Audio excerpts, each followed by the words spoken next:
Hi students, நம்ம electrical circuits and இன்ஸ்ட்ருமெண்டேஷனில் இன்றைக்கி first class பார்க்க போகிறோம். ஓகேவா? அதுக்கு முன்னாடி ஒரு குட்டி இன்ட்ரோ. ஓகேவா? நான் Kavya, department of EC, BSN polytechnic college. ஓகேவா? நீங்கள் இப்போ வந்து செகண்ட் இயர்க்குள்ளே என்ட்ரு ஆகிருக்கீங்க. உங்களோட ஒன் ஆஃப் தி சப்ஜெக்ட் தான் என்ன அப்படின்னா எலக்ட்ரிக்கல் சர்க்யூட்ஸ் அண்ட் இன்ஸ்ட்ருமெண்டேஷன். ஓகேவா? அதில் இன்றைக்கி ஃபஸ்ட் யூனிட்டில் ஃபஸ்ட் டாபிக் பார்க்க போகிறோம். ஓகேவா? டிசி சர்க்யூட்ஸ் அண்ட் தியரம்ஸ், இதுதான் உங்களோட யூனிட் டாபிக். ஓகேவா?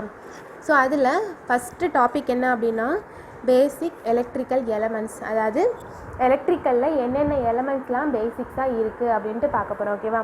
நீங்கள் ஆல்ரெடி இது வந்து ஃபஸ்ட் இயரில் படித்த டாபிக் தான், ஃபிசிக்ஸில் படிச்சிருப்பீங்க. ஓகேவா? பேசிக் கான்செப்ட் பார்க்கலாம். இதுதான் என்னன்னா ஒரு ஆட்டம். ஓகேவா? ஆட்டம்னா என்னது? அணு, அப்படி தானே? ஸோ ஒரு ஆட்டமில் இருக்கிற சென்டர் பார்ட் என்ன அப்படின்னா நியூக்ளியஸ்ன்னு சொல்கிறோம். ஓகேவா? ஸோ ஒரு ஆட்டமில் அதோட இன்னர் மோஸ்ட், அதாவது சென்டரில் இருக்கிற பார்ட் என்ன அப்படின்னா நியூக்ளியஸ். ஓகேவா? அந்த நியூக்ளியஸை என்னது சுற்றி இருக்கிற பார்ட் என்ன அப்படின்னா இந்த குட்டி குட்டியாக சுற்றி இருக்குல்ல, பிளாக் கலரில் மார்க் பண்ணியிருக்கல, இதெல்லாம் என்ன அப்படின்னா எலக்ட்ரான்ஸ் அப்படின்னு சொல்கிறோம். ஓகேவா? ஸோ நியூக்ளியஸில் என்னெல்லாம் இருக்கும் அப்படின்னா புரோட்டான்ஸும் நியூட்ரான்ஸும் இருக்கும். சரியா? ஸோ புரோட்டான்ஸ் வந்து என்ன சார்ஜஸ் கொண்டது அப்படின்னா பாசிட்டிவ் சார்ஜ், அதாவது நேர்மின் சுமை கொண்டது. ஓகேவா? அதுதான் என்ன சொல்கிறோம், புரோட்டான்ஸ். ஸோ எலக்ட்ரான்ஸோட சார்ஜ் என்ன அப்படின்னா நெகட்டிவ் சார்ஜ். எலக்ட்ரான்ஸ் வந்து எப்பயுமே எதிர்மின் சுமையில் தான் இருக்கும். ஓகேவா? ஸோ இதை தான் இந்த ரிங்கு மாதிரி இருக்குல்ல, நியூக்ளியஸ் சுற்றி, இது என்ன அப்படின்னா ஆர்பிட்ஸ்ன்னு சொல்கிறோம். ஓகேவா? ஸோ இந்த ஃபஸ்ட்டு இருக்கிற ஆர்பிட் வந்து எத்தனை எலக்ட்ரான் இருக்கும் அப்படின்னா வெறும் ரெண்டு எலக்ட்ரான் தான் இருக்கும். ஓகேவா?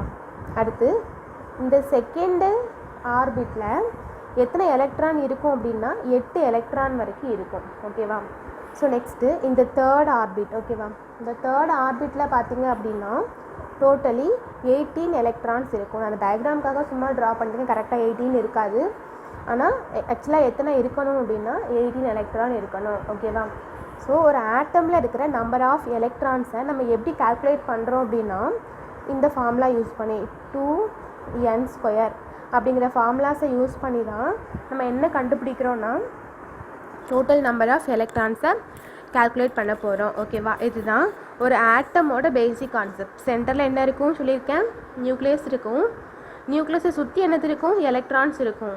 ஸோ நியூக்ளியஸில் என்னெல்லாம் இருக்குன்னா புரோட்டானும் நியூட்ரானும் இருக்கும். ஸோ புரோட்டான் வந்து பாசிட்டிவ் சார்ஜ், நியூட்ரான் வந்து என்ன சொல்கிறோன்னா ரெண்டுமே கிடையாது, பாசிட்டிவ் சார்ஜும் கிடையாது, நெகட்டிவ் சார்ஜும் கிடையாது, நடுநிலை தன்மை கொண்டது. ஓகேவா? ஸோ எலக்ட்ரான் வந்து நெகட்டிவ் சார்ஜில் இருக்கும். ஸோ இதெல்லாம் என்ன சொன்னோம், இதை நியூக்ளியஸ் சுற்றி இருக்கிற ரிங்ஸ் என்ன சொல்லியிருக்கேன், ஆர்பிட்ஸ், அப்படி தானே? ஸோ ஃபஸ்ட் ஆர்பிட்டில் 2 எலக்ட்ரான் இருக்கும், செகண்ட் ஆர்பிட்டில் 8 எலக்ட்ரான் இருக்கும், அதே மாதிரி தேர்ட் ஆர்பிட்டில் 18 எலக்ட்ரான் இருக்கும். ஓகேவா? டோட்டல் நம்பர் ஆஃப் எலக்ட்ரான்ஸை கண்டுபிடிக்கிறதுக்கான ஃபார்முலா என்ன, 2n². ஓகேவா? இதுதான் டோட்டல் நம்பர் ஆஃப் எலக்ட்ரான்ஸை கண்டுபிடிக்கக்கூடிய ஃபார்முலா. ஓகேவா? ஸோ நெக்ஸ்ட் டாபிக் என்னென்னா கரண்ட்டு. ஸோ கரண்ட்னா என்னது, தமிழ் என்ன சொல்கிறோம், மின்னோட்டம். ஓகேவா? ஸோ ஃபுல் அண்ட் ஃபுல் இன்றைக்கி ஃபஸ்ட் கிளாஸ் நல்லா கொஞ்சம் தமிழில் இருக்கும். ஸோ போக போக வந்து நம்ம மின்னோட்டம், அப்புறம் ரெசிஸ்டன்ஸ்னால் மின் தடை அப்படின்னு தமிழில் இருக்காது. கரண்ட்னா கரண்ட்டு, ரெசிஸ்டன்ஸ், வோல்டேஜ் அப்படின்ட்டு ஃபுல் அண்ட் ஃபுல் இங்கிலீஷ்லேயே இதுக்கப்புறம் கற்றுக்கோங்க. ஓகேவா? ஏன்னா நீங்கள் ஃபஸ்ட் இயரில் ஃபுல்லாக தமிழில் படிச்சிருப்பீங்க, கொஷினும் தமிழில் இருக்கும். செகண்ட் இயர் வர வர உங்களுக்கு என்ன ஆகும் அப்படின்னா கொஸ்டின் தமிழில் இருக்காது, ஃபுல் அண்ட் ஃபுல் எப்படி இருக்கும், இங்கிலீஷில் தான் இருக்கும். ஸோ இதுக்கப்புறம் நான் ஃபஸ்ட்டு கிளாஸுங்கிறதால கொஞ்சம் தமிழில் எக்ஸ்பிளைன் பண்ணுறேன். போக போக போக அப்படி கொஞ்சம் கிளாஸும் ஃபாஸ்ட்டாக போகும், கொஞ்சம் அதில் பிக்கப் பண்ண ட்ரை பண்ணுங்கள். ஓகேவா? ஸோ நெக்ஸ்ட் என்னென்னா கரண்ட்டு. ஸோ கரண்ட்டை நம்ம என்ன லெட்டரில் டினோட் பண்ணுறோம் அப்படின்னா ஐங்கிற லெட்டரை டினோட் பண்ணுறோம், மறந்துடக்கூடாது. சரியா? ஸோ கரண்ட்டோட லெட்டர் என்னது, ஐ. ஓகேவா? ஸோ இதோட யூனிட் என்ன அப்படின்னா ஆம்பியர், அலகு. சரியா? இதோட யூனிட் என்ன சொல்கிறோம், ஆம்பியர்னு சொல்கிறோம். ஸோ கரண்ட்னா என்ன, flow of electrons in conductors. கண்டக்டர்ஸ்னால் என்ன சொல்கிறோம், மின் கடத்தி படிச்சிருக்கீங்கல்ல, அதுதான் கண்டக்டர்ஸ். ஓகேவா? ஸோ ஒரு கண்டக்டரில் எவ்வளோ அமௌண்ட் ஆஃப் எலக்ட்ரான்ஸ் வந்து ஃப்ளோ ஆகுது அப்படிங்கிறத டினோட் பண்ணுறது தான் என்ன, கரண்ட்டு. ஓகேவா? ஸோ கரண்ட்டுக்கு ஃபார்முலா என்ன, I=Q/T. Q அப்படிங்கிறது சார்ஜ், T அப்படிங்கிறது டைம். ஓகேவா? கரண்ட்னா புரிஞ்சுட்டா? ஃப்ளோ ஆஃப் எலக்ட்ரான்ஸ் இந்த ஒரு மின் கடத்தியில் ஃப்ளோ ஆகிற எலக்ட்ரான்ஸோடைய எவ்வளோ அமௌண்ட் ஆஃப் எலக்ட்ரான்ஸ் ஃப்ளோ ஆகுது அப்படிங்கிறத என்ன சொல்கிறோம், கரண்ட்டுன்னு சொல்கிறோம். ஸோ கரண்ட்டுக்கு ஃபார்முலா என்ன, I = Q/T. ஓகேவா. ஸோ நெக்ஸ்ட் டாபிக் பாருங்கள், வோல்டேஜ். ஸோ வோல்டேஜ்னால் என்ன அப்படின்னா பொட்டென்ஷியல் டிஃப்ரென்ஸ் பிட்வீன் 2 பாயிண்ட்ஸ். ஓகேவா. ஸோ பொட்டென்ஷியல் டிஃப்ரென்ஸ்னால் என்னன்னா மின் அழுத்த வேறுபாடு. ஓகேவா.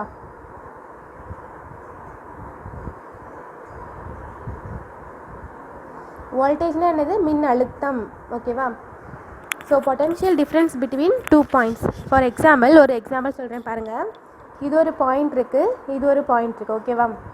ஸோ இப்போ இது 2 வோல்ட்டுன்னு வச்சுக்கலாம், இது வந்து 5 வோல்ட்டுன்னு வச்சுக்கலாம். ஓகேவா. ஸோ அப்போ நம்ம என்ன சொல்லியிருக்கோம், பொட்டென்ஷியல் டிஃப்ரென்ஸ் பிட்வீன் 2 பாயிண்ட்ஸ், இரண்டு முனைகளுக்கிடையே உள்ள மின்னழுத்த வேறுபாடு. ஓகேவா. அப்போ இங்கே ஒரு பாயிண்ட் இருக்குன்னு வச்சுக்கலாம், இங்கே ஒரு பாயிண்ட் இருக்குன்னு வச்சுக்கலாம். ஸோ நமக்கு வோல்டேஜ் எப்படி கண்டுபிடிக்கணும் அப்படின்னா 5 - 2, அதாவது இது வந்து ஹையர் பொட்டென்ஷியல். ஓகேவா. ஹையர் பொட்டென்ஷியல்னால் என்னது, அதிகமான வோல்டேஜ். இது வந்து லோயர் பொட்டென்ஷியல், இது வந்து கம்மியான வோல்டேஜ். நம்ம எப்படி தான் வோல்டேஜை கண்டுபிடிக்கணும், ஹையர் பொட்டென்ஷியலில் இருந்து தான் லோயர் பொட்டென்ஷியலுக்கு வோல்டேஜ் கரண்ட் வந்து ஸ்லோ ஆகும். அப்போது 5 - 2 = 3 வோல்ட். இதை தான் நம்ம என்ன சொல்கிறோம், பொட்டென்ஷியல் டிஃப்ரென்ஸ் பிட்வீன் 2 பாயிண்ட்ஸ், அதாவது 2 பாயிண்ட்ஸுக்கு இடையில இருக்கிற மின்னழுத்த வேறுபாடு. இதுதான் என்ன சொல்கிறோம், வோல்டேஜ்னு சொல்கிறோம். ஸோ இதை எந்த லெட்டரால் குறிக்கிறோம் அப்படின்னா V. சரியா. இதோட அலகு என்னது, வோல்ட். புரிஞ்சிச்சா இது வரைக்கும். So next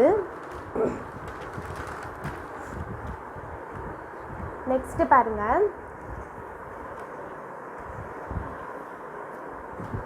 resistance. ஓகேவா.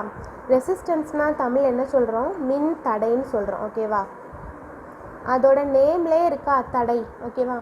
அப்போது அது வழியாக போகிற கரண்ட்டை வந்து என்ன பண்ணும், தடை பண்ணும். ஓகேவா. அதுக்கு பேர் தான் என்னது, மின் தடை. அதுதான் இங்கிலீஷில் என்ன சொல்கிறோம், ரெசிஸ்டன்ஸ். நெக்ஸ்ட் கிளாஸில் மின் தடை அப்படின்லாம் தமிழில் சொல்லித்தர மாட்டேன். ஓகேவா. இன்றைக்கே நீங்கள் அதோட இங்கிலீஷ் நேம்லாம் படிச்சிருங்க. அடுத்த கிளாஸ்லேருந்து ரெசிஸ்டன்ஸ், வோல்டேஜ், கரண்ட் இப்படி தான் போகும். ஓகேவா. ஸோ ரெசிஸ்டன்ஸ்னால் என்ன சொல்கிறோம், மின் தடைன்னு சொல்கிறோம். அதோட பேர்லேயே பாருங்களேன், மின்சாரத்தை வந்து தடை பண்ணும். ஓகேவா. அதுதான் அதோட definition, to restrict the flow of electric current. ரெஸ்ட்ரிக்ட்னா என்ன அர்த்தம் தமிழில், தடை பண்ணுறது, அப்படி தானே. ஸோ எலக்ட்ரிக் கரண்ட்டை வந்து தடை பண்ணுறதுக்கு பேர் தான் என்ன சொல்கிறோம், ரெசிஸ்டன்ஸ்னு சொல்கிறோம். இப்போ பாருங்கள், ஒரு எக்ஸாம்பிள், ஒரு சர்க்கியூட் ட்ரா பண்ணுறேன். இங்கே ஒரு ரெசிஸ்டன்ஸ் இருக்குது. சரியா. இப்போ இதில் நம்ம வந்து கரண்ட் இங்கே உள்ளே ஃப்ளோ ஆகுதுன்னு வச்சுக்கோங்க. இங்கே ஒரு வோல்டேஜ் கொடுக்குறோம். இது வந்து இது வோல்டேஜுக்கு சிம்பிள் நம்ம இப்படி தான் போடணும். சரியா. இது வந்து பாசிட்டிவ் சார்ஜ், பெருசாக இருக்கா பாசிட்டிவ் சார்ஜ், இது வந்து நெகட்டிவ் சார்ஜ். இது வந்து ரெசிஸ்டன்ஸ். இந்த ரெசிஸ்டன்ஸை எப்படி ட்ரா பண்ணணும்னு ஃபஸ்ட்டு கற்றுக்கோங்க. நான் அதை சொல்லித்தரேன் பாருங்கள். லைட்டாக 2 லைன் ட்ரா பண்ணிக்கணும். ஓகேவா. சென்டர்லேருந்து ஸ்டார்ட் பண்ணணும். சரியா. சென்டர்லேருந்து நல்லா டார்க்காக லைன் ஸ்டார்ட் பண்ணுங்கள். மேலே ஹாஃபில் தான் வரையணும். ஓகேவா. புரியுதா. அதே மாதிரி சென்டர்லேருந்து ஸ்டார்ட் பண்ணிங்கள்ல, அகெயின் சென்டர்லேயே ஸ்டாப் பண்ணிவிட்டு இப்படி தான் ட்ரா பண்ணணும். ஓகேவா. இதுதான் ரெசிஸ்டன்ஸை ட்ரா பண்ணுறதுக்கான கரெக்டான மெத்தடு. ஃபஸ்ட்டு லைன் பண்ணும்போது இப்படி லைட்டாக 2 லைன் ட்ரா பண்ணி வரைஞ்சி பழகுங்க. அதுக்கப்புறம் உங்களுக்கு ஆட்டோமேட்டிக்கலி வந்துடும். மேலே 3 கவுண்ட் தான் இருக்கணும், அது மாதிரி கீழேயும் 3 கவுண்ட் தான் இருக்கணும். ஓகேவா. இது மாதிரி கரெக்டாக ட்ரா பண்ணணும். ஒன்று சின்னதாகவும் இப்படிலாம் போடக்கூடாது. ஓகேவா. ஒன்று சின்னதாக வந்துட்டு ஒன்று பெருசாக வந்துட்டு இல்லைன்னா இப்படிலாம் போடக்கூடாது. இது என்னது தப்பு. ஓகேவா. இதுதான் கரெக்டான ரெசிஸ்டன்ஸ் வரைகிறதுக்கான ப்ரொசீஜர். ஓகேவா. இப்போ பாருங்கள், இது ஒரு சும்மா நம்மளாம் ஒரு டயக்ராம் அசியூம் பண்ணிக்கலாம். இங்கே வந்து வோல்டேஜ் வச்சுருக்கோம். ஓகேவா. இந்த வோல்டேஜுக்கு நம்ம சம் அமௌண்ட் ஆஃப் வோல்டேஜ் ஒரு 5 வோல்ட் உள்ளே கொடுக்குறோன்னு வச்சுக்கோங்களேன். கரண்ட்டு ஃப்ளோ ஆகுமா, வோல்டேஜ் கொடுக்கும்போது நமக்கு என்ன ஆகும், கரண்ட்டு ஃப்ளோ ஆகும். இப்போது கரண்ட் இப்படியே ஃப்ளோ ஆகுது, இங்கே 5 வோல்ட்டு ஃப்ளோ ஆகுது. இங்கே என்ன இருக்குது, ரெசிஸ்டன்ஸ் இருக்குது. அப்படி தானே. ஸோ அந்த ரெசிஸ்டன்ஸோட வேலை என்ன, உள்ளே வர்ற கரண்ட்டை தடை பண்ணுறது. அப்படி தானே. அதுதானே இந்த ரெசிஸ்டன்ஸோட வேலை. ஸோ இங்கே என்ன ஆயிரும், இது ரெஸ்ட்ரிக்ட் பண்ணுறதால இங்கே சம் அமௌண்ட் ஆஃப் கரண்ட் வந்து என்ன ஆயிரும், லாஸ் ஆயிரும். அப்படி தானே. ஸோ அப்போ இந்த 5 வோல்ட் அப்படியே இங்கே கிடைக்குமா, கிடைக்காது. ஏன், இங்கே வந்து ஒரு மின் தடை இருக்குது. அப்போது இதில் வர்ற மின்சாரத்தை தடை பண்ணிடும். ஸோ நமக்கு இங்கே என்ன தான் கிடைக்கும், கொஞ்சம் லாஸ் ஆகி 2 வோல்ட்டோ இல்லை 3 வோல்ட்டோ அப்படி தான் நமக்கு கிடைக்கும். புரியுதா. ஏன் இதை மின் தடைன்னு சொல்கிறோன்னு புரிஞ்சுட்டா. எதுவும் டவுட் இருந்தால் அன்றைக்கே கேட்டுருங்க. ஏன்னா உங்களுக்கு ஈஸிஐ வந்து கஷ்டமாக இருக்கும், நிறைய ப்ராப்ளமேட்டிக் பேப்பராக வரும், நிறைய ப்ராப்ளம் சால்வ் பண்ணுற மாதிரி இருக்கும். கான்செப்ட் எதுவும் தெரியலை அப்படின்னா இனிஷியலாகவே கேட்டுருங்க, ஓகேவா? அப்புறம் புரியலை அப்படின்ட்டா பின்னாடி ப்ராப்ளம்ஸ் பார்க்கும்போது உங்களுக்கு கஷ்டமாயிடும், ஓகேவா? ஸோ இதுதான் ரெசிஸ்டன்ஸ். இப்போ இந்த டயக்ராமில் பாருங்களேன், ஒரு வோல்டேஜ் கொடுக்குறோம், ஓகேவா? எதுவுமே இல்லை, இங்கே வந்து கரண்ட்டு ஃப்ளோ ஆகும், இந்த சர்க்யூட்டில் எப்படி ஃப்ளோ ஆகுது, எதுவுமே கிடையாது. ஒரு வோல்டேஜ் கொடுக்குறோம், இந்த இடத்துல 5 வோல்ட் அப்படின்னா இந்த இடத்துல கரண்ட் எதுவும் லாஸ் ஆகுமா? ஆகாது. அப்படியே தான் அந்த 5 வோல்ட்டு சுற்றி சுற்றி ஃப்ளோ ஆகிட்டே இருக்கும், ஓகேவா? ஸோ இதுதான் concept. Next loss of resistance, ஓகேவா? ரெசிஸ்டன்ஸோட லாஸ் என்னன்னு பார்க்கலாம், ஓகேவா? ரெசிஸ்டன்ஸ் வந்து என்ன சொல்கிறோன்னா ஆர்னு லெட்டரால் சொல்கிறோம், ஓகேவா? அதோட யூனிட் என்ன அப்படின்னா ஓம். இதோட சிம்பிள், அதாவது ஓமை நம்ம சிம்பிளாக எழுதுகிறோம் அப்படின்னா இப்படி சிம்பிள் போடணும், ஓகேவா? இதுதான் ஓமோட simple. Next loss of resistance. R is directly proportional to L by A, ஓகேவா? ஸோ எல் அப்படிங்கிறது என்ன அப்படின்னா லென்த் ஆஃப் தி கண்டக்டர், ஓகேவா? Length of the conductor. ஏங்கிறது என்னன்னா ஏரியா ஆஃப் தி கண்டக்டர். ஆருங்கிறது என்ன சொல்லியிருக்கோம்? ரெசிஸ்டன்ஸ்னு சொல்லியிருக்கோம். இதை நம்ம ஈக்குவல்ட்டு போட போகிறோம், ஓகேவா? நம்ம டைரக்ட்லி ப்ரப்போர்ஷனலாக இருக்கிறது ஈக்குவலாக மாற்றும் போது நம்ம என்ன பண்ணுவோம்? ஒரு கான்ஸ்டன்ட் வேல்யூவை ஆட் பண்ணுவோமா? ஸோ அதுதான் R equal to rho L by ஏன்னு வந்திருக்கு, புரியுதா? ஸோ ஆருங்கிறது ரெசிஸ்டன்ஸ், இந்த ரோங்கிறது என்னென்னா ரெசிஸ்டிவிட்டி, ஏங்கிறது area of the conductor and L is length of the conductor, புரியுதா? ஸோ இந்த ஃபார்முலா வந்து ரொம்ப இம்பார்ட்டன்ட், ப்ராப்ளம்ஸுக்கு வரும். ஸோ ரெசிஸ்டன்ஸோட ஃபார்முலா கேட்டாங்க, அதாவது லென்த் ஆஃப் தி கண்டக்டர் கொடுத்துருவாங்க, ஏரியா ஆஃப் தி கண்டக்டர் கொடுத்துருவாங்க. நீங்கள் என்ன கண்டுபிடிக்கிற மாதிரி இருக்கும்னா அதோட ரெசிஸ்டன்ஸ் வேல்யூ என்ன அப்படின்னு கண்டுபிடிக்கணும், ஓகேவா? அதுக்கு நம்ம யூஸ் பண்ணக்கூடிய ஃபார்முலா என்னென்னா R is directly proportional to L by A. Suppose ரெசிஸ்டிவிட்டியோட ரோவோட வேல்யூ கொடுத்துட்டாங்க அப்படின்னா அதுக்கு யூஸ் பண்ணக்கூடிய ஃபார்முலா என்ன? R equal to rho L by A, புரிஞ்சுட்டா? ஸோ நெக்ஸ்ட்டு கண்டக்டன்ஸ், ஓகேவா? இது ரெசிஸ்டன்ஸ். இப்போ பார்க்க போகிறது என்னதுன்னா கண்டக்டன்ஸ். ஸோ கண்டக்டன்ஸ் எப்படி சொல்கிறோன்னா எந்த லெட்டரால் டினோட் பண்ணுறோம்? ஜியால் டினோட் பண்ணுறோம். இதோட யூனிட் என்னன்னா மோ. இதோட யூனிட் என்னது? ஓம் பார்த்தோம். இதோட யூனிட் என்னது? ஓமா. இதுக்கு யூனிட் என்னது? மோ, ஓகேவா? MHO, மோ. ஸோ இதை நம்ம எப்படி சொல்கிறோம் அப்படின்னா மோன்னு ஃபுல்லாக உட்காந்து எழுத வேண்டாம். இதோட எப்படி சிம்பிளாக போடலாம்னா இப்படி போட்டுடலாம். இதை அப்படியே தலைகீழாக மாற்றி போட்டால் அதுதான் மோ, புரிஞ்சுட்டா? ஓமை அப்படியே தலைகீழாக மாற்றி போடுங்க, நமக்கு என்ன கிடச்சிரும்? இதோட சிம்பிள் கிடச்சிரும், ஓகேவா? அப்போது இதை வச்சு டெஃபினேஷன் சொல்ல போகிறோம். அப்போது ரெசிஸ்டன்ஸோட ரெசிப்ரோக்கல்னால் என்ன? தலைகீழான மதிப்பு, அப்படி தானே? அப்போது கண்டக்டன்ஸ் அப்படின்னா என்ன அப்படின்னா ரெசிஸ்டன்ஸோட தலைகீழ் மதிப்பு தான் கண்டக்டன்ஸ்னு சொல்கிறோம், புரிஞ்சுட்டா? அப்போது மேலே படித்த டெஃபினேஷனை வச்சே கீழே எழுதலாமா? R equal to rho L by ஏவா, இதை அப்படியே தலைகீழாக போடுங்க. கண்டக்டன்ஸ்க்கு என்ன வரும்? ஜி ஈக்குவல் டு இது தலைகீழாக போடும்போது ஏ மேலே போயிடும், ரோவும் எல்லும் கீழே வந்துடுமா? ஸோ அதுதான் இந்த ஃபார்முலா வந்துட்டா? அப்போது இதில் பாருங்கள், இது எப்படி எழுதலாம் இந்த ஃபார்முலாவை? இந்த ஏ பை ரோ எல்லுன்னு இருக்கா, இதில் 1 பை ரோ ஏ பை எல்லுன்னு எழுதலாமா? ரெண்டுமே வேல்யூ மாறாது, அப்படி தானே? அப்போ இந்த 1 பை ரோக்கு பதிலாக நம்ம என்ன போடுறோன்னா சிக்மான்னு போடுறோம், ஓகேவா? இந்த சிக்மாவை தூக்கி இந்த இடத்துல சப்ஸ்டியூட் பண்ணுறோம். அப்போ இந்த ஃபார்முலா எப்படி வரும்? ஜி ஈக்குவல் டு 1 பை ரோக்கு பதிலாக சிக்மா சப்ஸ்டியூட் பண்ணிடலாமா? ஏ பை எல். அதுதான் என்ன நமக்கு கிடச்சிருக்கு? கண்டக்டன்ஸ் கிடச்சிருக்கு, புரியுதா? அப்போ இங்கே சிக்மா அப்படிங்கிறது என்னன்னா கண்டக்டிவிட்டி, ஓகேவா? புரிஞ்சுட்டா? ஸோ கண்டக்டன்ஸ்னால் என்ன? ரெசிஸ்டன்ஸோட ரெசிப்ரோக்கல். அது நம்ம என்னன்னு சொல்கிறோம்? அதோட யூனிட் என்னது? மோ, ஓகேவா? இந்த ஓமை அப்படியே தலைகீழாக தூக்கி போட்டுருங்க, அவ்வளோதான், முடிஞ்சிச்சு. இந்த ஃபார்முலாவை அப்படியே தலைகீழாக தூக்கி எழுதிருங்க, அவ்வளோதான். அப்புறம் இந்த 1 பை ரோக்கு பதிலாக சிக்மாவை போட்டிங்கன்னா முடிஞ்சது. இதுதான் கண்டக்டன்ஸ், ஓகேவா? ஸோ நெக்ஸ்ட்டு லாஸ்ட் டாபிக், சரியா? Ohm's law. So ohms Lana என்ன? நீங்கள் ஆல்ரெடி 12th படிச்சுட்டு தான் வந்திருப்பீங்க, அப்படி தானே? 12th படிக்கலனாலும் இந்த உங்களோட ஃபிசிக்ஸில் படிச்சிருப்பீங்க ஓம்ஸ் லா, அப்படி தானே? So V equal to IR, அதாவது வோல்டேஜ் வந்து directly proportional to current and also resistance, ஓகேவா? V is directly proportional to current. V equal to IR தானே இருக்குது. அப்போ என்ன சொல்லலாம், V வந்து கரண்ட்டுக்கு நேர்த்தகவில் இருக்கும் அப்படின்னு சொல்லிடலாமா. ஸோ Vங்கிறது என்னது, வோல்டேஜ். ஐங்கிறது என்ன நம்ம படிச்சிருக்கோம், கரண்ட். ஆருங்கிறது என்னது, ரெசிஸ்டன்ஸ். புரிஞ்சிச்சா. ஸோ இதெல்லாம் கம்பைன் பண்ணி நம்ம ஓம்ஸ்லாம் சொல்ல போகிறோம். V equal to IR. ஓகேவா. So V equal to IR அப்படின்னா நம்ம இதுலேருந்து ஐயோட ஃபார்ம்லாம் எழுதிடலாமா. அப்போது ஐயை இந்த பக்கமே வச்சுக்கோங்க, ஆர் கீழே வருது. அப்போ என்ன வரும், V பை ஆர். புரிஞ்சுட்டா. So I equal to V by R. இதுலேருந்து நம்ம ஆர் கண்டுபிடிக்கலாமா. இந்த ஃபஸ்ட்டு ஃபார்ம்லாலேருந்தே நம்ம ஆர் கண்டுபிடிக்க போகிறோம். சரியா. ஃப்ரம் ஃபஸ்ட்டு ஃபார்ம்லாலேருந்து ஆர் எழுதிடலாமா. அப்போ ஆரை இங்கேயே வச்சுக்கோங்க, ஐ இந்த பக்கம் வருமா. அப்போ என்ன வரும், V பை ஐ. ஸோ இந்த 3 ஃபார்முலாவும் கண்டிப்பாக தெரிஞ்சிருக்கணும். ஓகேவா. இதை வச்சு தான் ப்ராப்ளம்ஸ் நம்ம பண்ண போகிறோம் ஃப்யூச்சரில். ஓகேவா. ஸோ அதான் V equal to IR, I equal to V by R, R equal to V by I. ஓகேவா. ஸோ இதுதான் ஓம்ஸ் லா.